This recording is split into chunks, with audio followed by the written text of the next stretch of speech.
What's up everyone, welcome back to the channel, welcome back to the wainscot series. Now in this video we're going to be tackling this weird transition up here. Now this part of it that I'm showing you is not weird, but I need that miter casing to go down and go into this wainscot unit that's already installed. And on top of that, this is a 3-piece casing. You can see I have the cove molding and the 1x2 back band. Well, I also have a 1x2 cap right here and then a cove molding that's going to go up under that. So this is going to be a little tricky. It's so typical. In carpentry, you're never going to have textbook answers. You're always going to have these weird workarounds that you got to figure out. So here's my idea for a solution. I'm going to show you this with a few pieces of scrap. I'm going to drop my 3-piece casing here in place, and you can see the problem that I have. This back band 3-piece casing sticks out past this, and it's just weird looking with this overhanging right here. But since I'm going to have a cap on top of the wainscot, what I'm going to do is just put that cap in first and then have that sit on top right like that. And then this piece right here will just continue to go down, and it's obviously not going to have this back band on it because there's no room for it.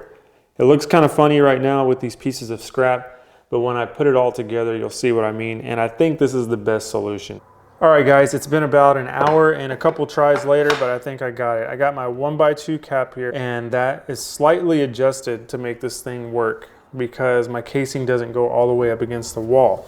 Now my casing here, I wasn't able to use just a typical 1x3. I actually had to use a 1x4 because from here to here actually came out to about 2 5/8. And then from here to here was the standard 2.5 1x3.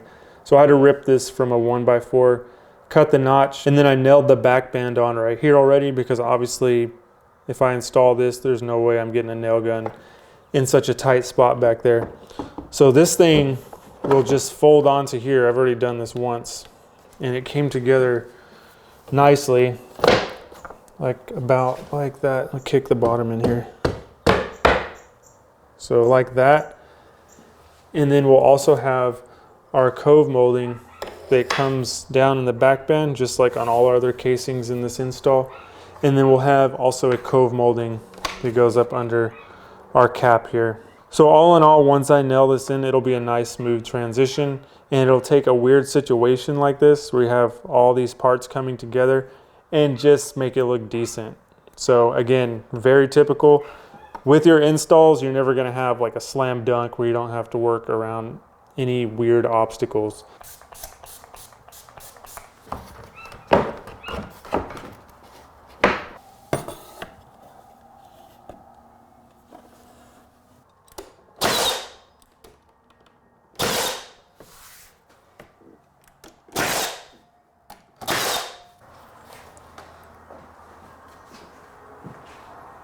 So we are moving right along here with this install, and everything has gone smooth. And I would say everything up until this point has been the more difficult part of a project like this. Figuring out the panel dimensions, figuring out the layout of the whole room, building the units, and then installing them up on that laser line. That's kind of the hard part of something like this. Now we have this build here that tells us what it wants. It wants a base down here. It wants a tempered hardboard to fill in this rough drywall surface. It wants a panel molding. I mean, the thinking of this project is pretty much over with. Now we just got to get into install mode.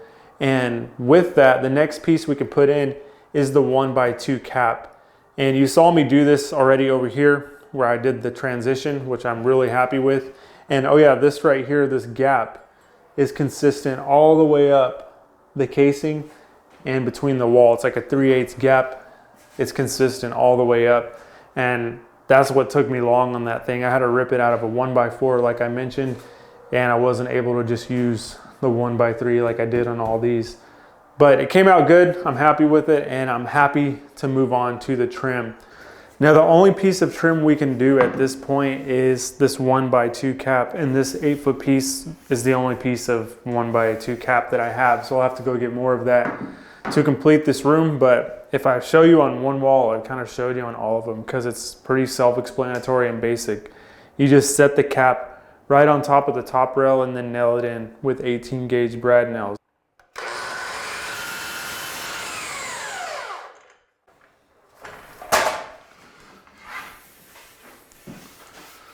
we can just set it right here on top of this top rail. That's a nice clean look. Every piece of trim that we add to this, it's just gonna look better and better, I'm telling you. But if you remember this blue line right here, that blue chalk line, that was our original snap line from video number 1. And I think this is like video 10 or 11. And this thing is dead on. So we're right there at our 40-inch overall height. We're good to go.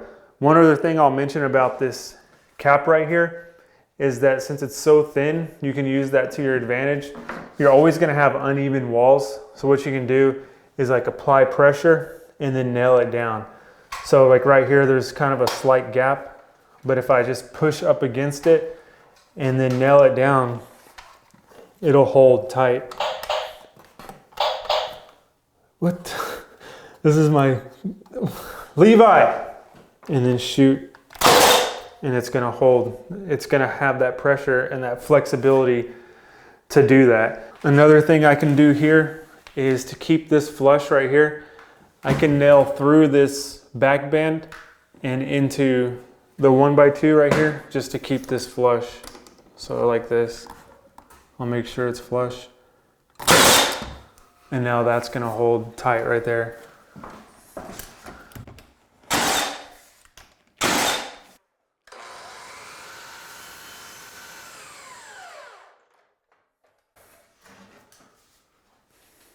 And I'll do the same thing with this cove molding.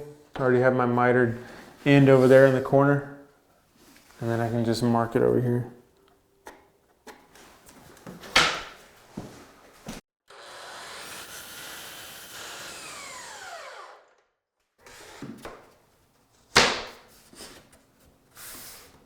And then this one, we'll just nail it into the top rail.